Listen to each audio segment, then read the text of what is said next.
하나님께서 아브라함을 부르시면서 땅의 모든 족속이 너로 말미암아 복을 받을 것이라. 여기 보니까 모든 족속이 너 때문에 복을 받는다 이렇게 말씀하셨고, 예수님께서는 제자들을 부르시면서 모든 족속을 제자로 삼으라, 또 땅끝까지 이뤄 증인이 되리라 이렇게 말씀하신 것을 볼 수가 있습니다.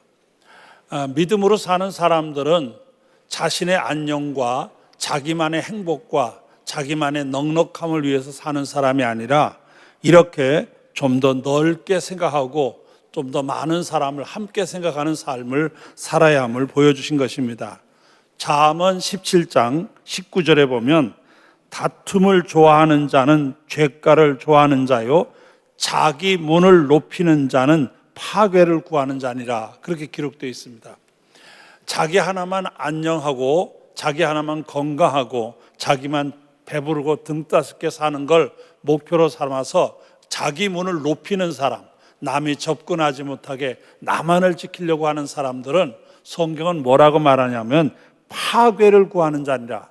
잘 되는 사람이 아니고 복되는 사람이 아니고 망하게 되고 파괴를 구하는 사람이 된다라고 말씀하는 것을 볼 수가 있습니다. 문을 넓게 열고 함께하면 넓은 생각을 가는 사람에게는 복이 있지만, 자기 문을 높여 자기만을 지키려고 하는 사람에게는 오히려 화가 있을 것이라고 말씀하는 걸 볼 수가 있습니다. 오늘 주신 말씀 가운데 특별히 2절 말씀에 보면 거기 이런 구절이 나옵니다. 내 장막터를 넓히며 내 처소의 휘장을 아끼지 말고 널리 펴되 너희 줄을 길게 하며 너희 말뚝을 견고히 할지어다. 여기 보면은 장막터를 넓게 하라는 말씀이 있습니다. 이 장막터라고 하는 말은 이스라엘 백성들은 텐트를 치고 생활을 많이 했어요. 그러다 보니까 텐트 치는 그 장소를 장막터라 이렇게 말합니다. 아마 오늘 우리식으로 표현한다면 집터라는 말입니다. 집터를 좀 넓게 해서 넓게 집을 져라, 뭐 그런 뜻으로 생각할 수 있습니다. 그렇지만은 말씀의 의미상으로 뜻을 생각한다면, 하나님을 믿고 믿음으로 사는 사람이라면 좁게 움치거나 물러서거나 이런 나약한 삶이 아니라 보다 더 당당하게 넓게 폭넓게 인생을 살아가라 하는 의미로 이 말씀을 주신 것입니다. 그렇다면 우리가 뭘 넓게 해서 살아야 하겠느냐? 물론 여러 가지가 있겠지만 한 서너 가지를 말씀드리려고 합니다. 먼저 생각의 털을 넓혀야 합니다. 어떤 사람이든지 간에 무슨 생각을 하고 있느냐가 굉장히 중요합니다. 왜냐하면 생각은 행동을 지배하고 행동은 삶을 만들어갑니다. 그렇기 때문에 어떤 생각을 하느냐에 따라서 그 삶이 달라지는 것입니다. 질이 높은 생각을 하는 사람은 질 좋은 삶을 살고, 저질적인 생각을 하는 사람은 저질의 삶을 살 수밖에 없습니다. 그래서 생각을 어떻게 하느냐가 굉장히 중요합니다. 근자에는 인터넷이 발전되면서 생각의 속도라는 단어도 생깁니다. 어떤 생각을 가지고 어떤 속도를 가느냐를 말씀하는 것인데, 인생의 발전과 삶의 질을 결정하는데 생각이 얼마나 중요하냐는 것을 우리에게 보여주는 것입니다. 그렇기 때문에 믿음 안에 사는 사람들은 우물 안에 개구리식으로 사는 것이 아니라 보다 더 생각을 넓히는 삶이 필요합니다. 사도행전 1장 8절에 보면 오직 성령이 너희에게 임하시면 너희가 권능을 받고 예루살렘과 온 유다와 사마리아와 땅끝까지 이르러 내 증인이 되리라. 여기 땅끝까지 이르러 증인되라고 말씀하시는 걸 볼 수가 있고, 또 마태복음 28장 19절에서 20절에 보면 예수님께서 제자들에게 그러므로 너희는 가서 모든 족속으로 제자를 삼아 아버지와 아들과 성령의 이름으로 세례를 주고 내가 너에게 분부한 것을 가르쳐 지키게 하라. 여기 보면 모든 족속이라는 단어를 씁니다. 땅끝까지 이르러 모든 족속에게. 사람 12명을 세워놓고 예수님께서는 이 12사람에게 교훈하시면서 땅끝까지, 그리고 모든 족속 이렇게 말씀하셔서 얼마나 생각의 폭을 넓혀야 하는지를 우리에게 교훈하시는 것을 볼 수가 있습니다. 어떤 길 가는 나그네가 길을 걷다 보니까 피곤하기도 한데 마침 저 호수가 보였습니다.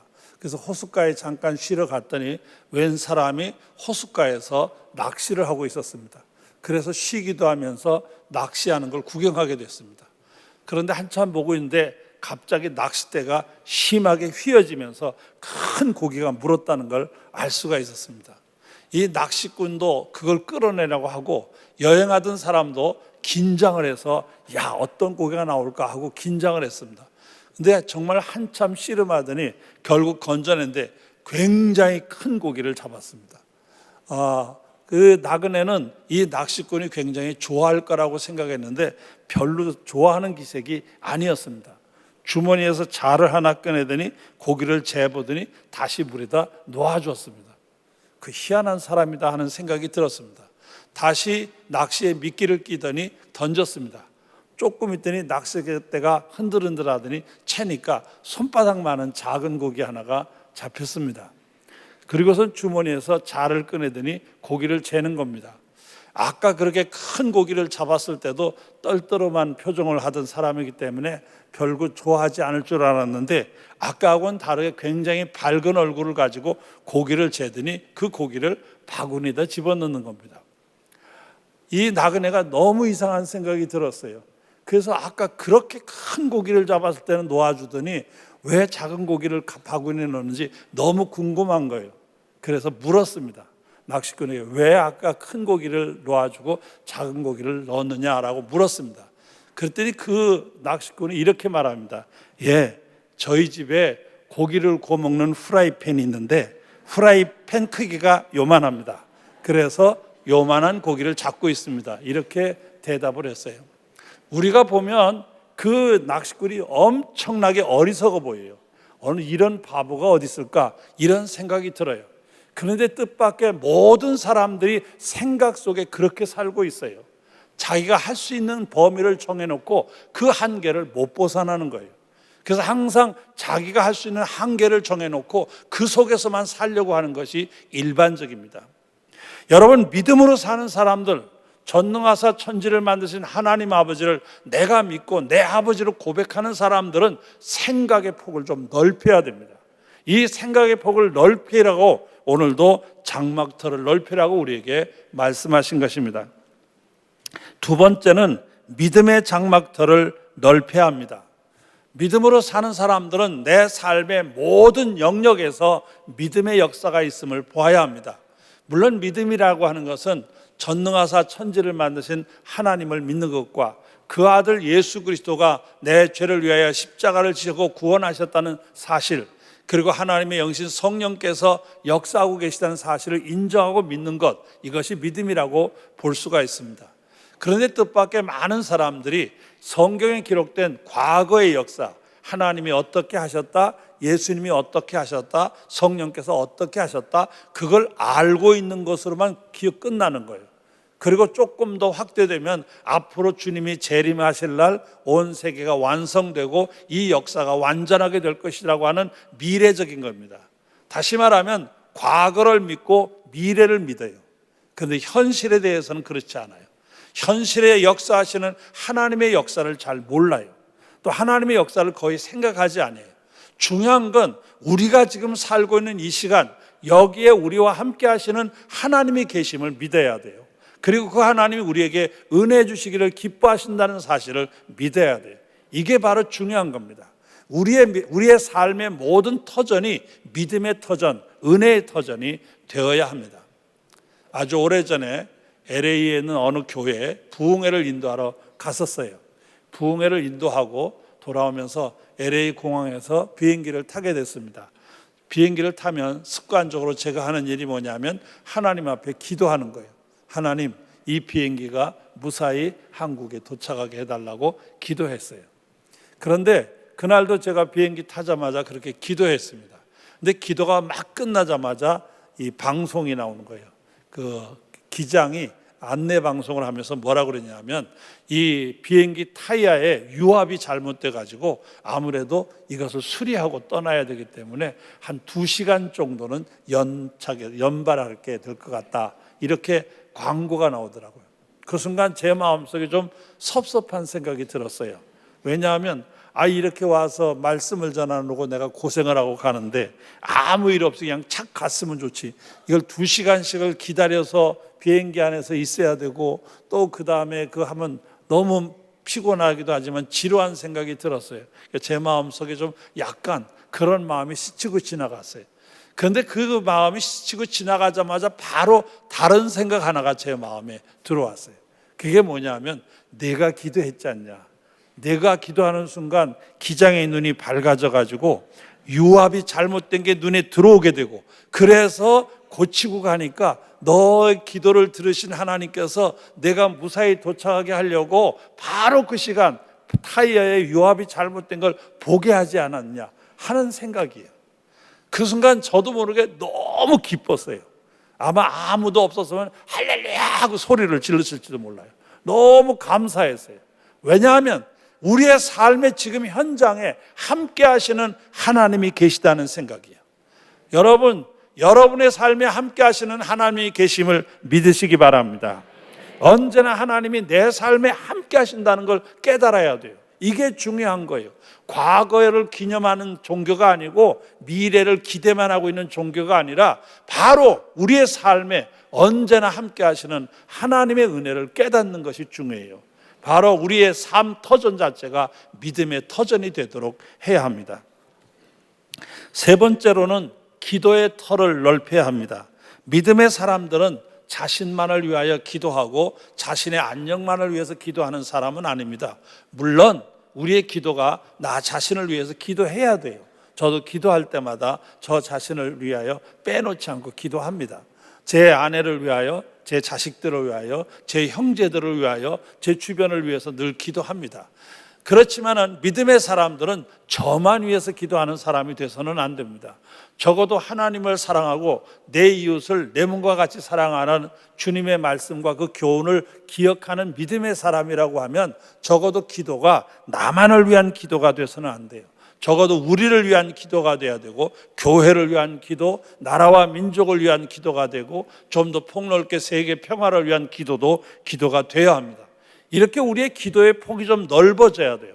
그래서 나 하나만 매달리는 그런 기도로 끝나서는 올바른 기도라고 할 수가 없습니다.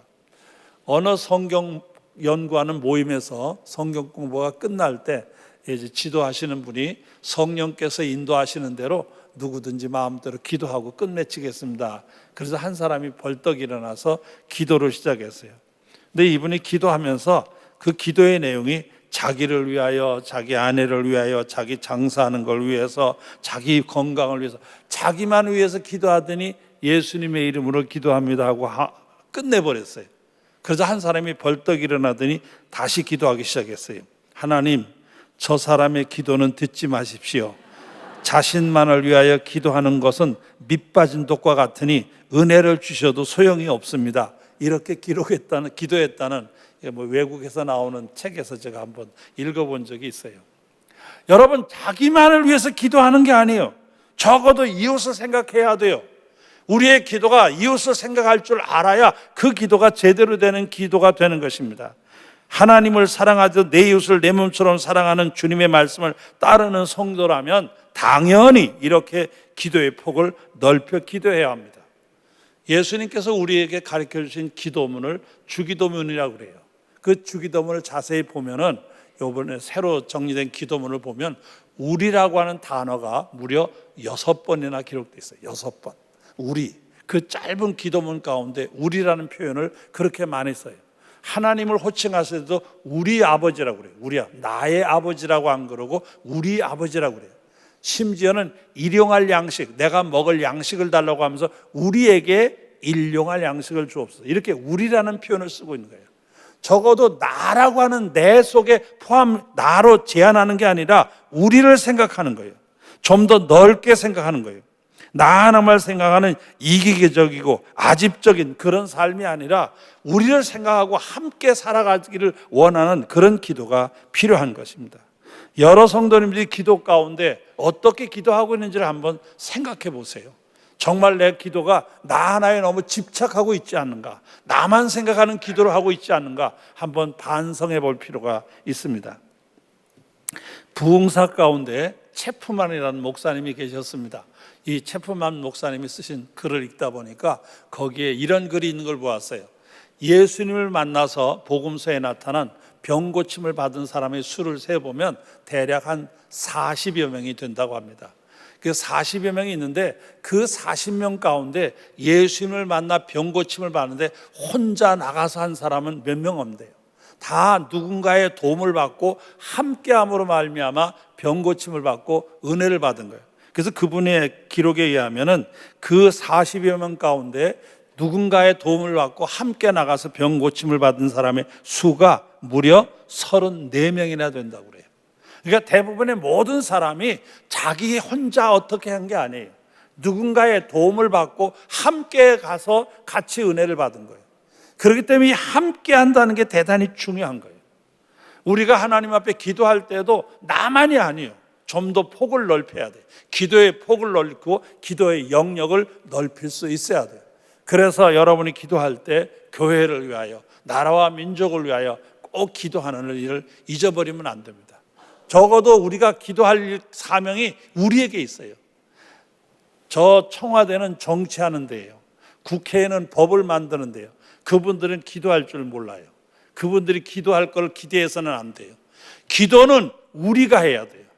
기도는 교회의 사명이에요. 적어도 우리 교회가 우리 자신을 위해서뿐만 아니라 나라와 민족을 위해서 하나님 앞에 기도할 의무와 사명이 우리에게 있어요. 우리가 해야 돼요.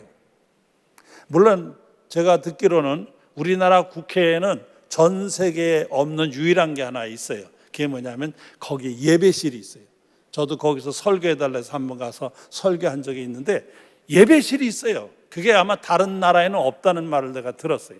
다행히도 그 안에 예배실이 하나 있다는 것만도 감사한 일이긴 해요. 하지만 나라와 민족을 생각하면 우리가 기도해야 돼요. 나나 안녕을 위해서만 기도하는 게 아니라 적어도 우리가 해야 할 중요한 사명 가운데 하나가 나라와 민족을 위해 기도해야 돼요. 여러분의 기도 가운데 이제까지도 물론 많이 하셨겠지만 더 나라와 민족을 위해 기도함으로 여러분의 기도가 하나님 앞에 상달됨으로 말미암아 우리의 삶 가운데 놀라운 은혜가 함께하기를 주님의 이름으로 축원합니다. 축원합니다. 마지막으로 하나만 더 말씀을 드리면 사명의 폭을 넓혀야 됩니다. 인간이 세상을 살아가는 이유는 나 하나 그저 겨우 밥이나 먹다가 바둥바둥 대다 죽으라고 이 땅에 태어난 건 아니에요. 적어도 내가 가져야 할 어떤 사명이 있어요. 인간이 이 땅에 존재하는 이유가 있다 그 말이에요. 하나님께서는 한 사람 한 사람을 이 땅에 살게 하신 이유가 있다고 저는 확신해요. 여러분들이 어떤 상황에 있든 간에 하나님이 여러분을 이 땅에 두신 것은 분명히 이유가 있다고 저는 믿어요. 저도 이제 어떤 때는 너무 죄송한 얘기지만 또 연세 드신 분에게는 좀 건방진 말로 들을지 모르지만 저는 저희 부모님보다 다 오래 살고 있어요. 지금 저희 부모님은 저보다 다 전에 돌아가셨어요. 근데 저는 부모님 나이를 넘어서서 지금 살고 있거든요. 그래서 이렇게 오래 살아도 되나 저 혼자 이제 그런 생각을 하면서 가끔은 하나님 저 이제 데려가도 되는데요. 저 이제 그동안 예수 잘 믿었고요. 지금도 그냥 주님 오라 하면 되는데 왜 이렇게 두셨을까 하는 생각을 가끔 해요. 가끔 하면서 뭔가 이유가 있지 않을까, 어떻게 나를 살게 하신 이유가 무엇일까를 늘 생각해요. 그래서 가능하면 하나님이 이 땅에서 나를 살게 하신 그 이유를 찾고 보다 더 사명을 가지고 살자 하는 생각을 갖게 되는 거예요. 자식을 낳은 부모는 자식을 잘 기를 사명이 있어요. 또 부모가 있는 자식들은 부모를 잘 섬길 사명이 있어요. 적어도 이 나라의 국민된 우리들은 국가에 충성하고 나라를 염려할 사명이 있어요. 각각 사람들은 자기의 사는 사명이 다 있다 그 말이에요. 그 사명을 잘 감당해야 돼요. 그걸 제대로 감당하지 못해서 사명을 위축시키거나 사명을 털어버리는 어리석은 사람이 되어서는 안 돼요. 적어도 믿음으로 사는 사람들은, 은혜 받은 사람들은 보다 적극적으로 사명감을 가지고 살아요. 내가 왜 살아야 되는지 보다 더 사명을 가지고 살아야 돼요. 그래서 어떤 사람은 자기 자식만 돌보는 것이 아니라 부모 없는 다른 자식들을 돌보는 거예요. 또 어떤 분은 자기 부모만 돌보는 것이 아니라 자식이 미처 돌보지 못하는 다른 부모까지 돌보는 거예요. 이렇게 사명의 폭을 넓혀서 이웃에게 베풀고 나누고 섬기며 살려고 하는 것이 중요해요. 적어도 믿음의 사람들은 이런 자세가 필요합니다.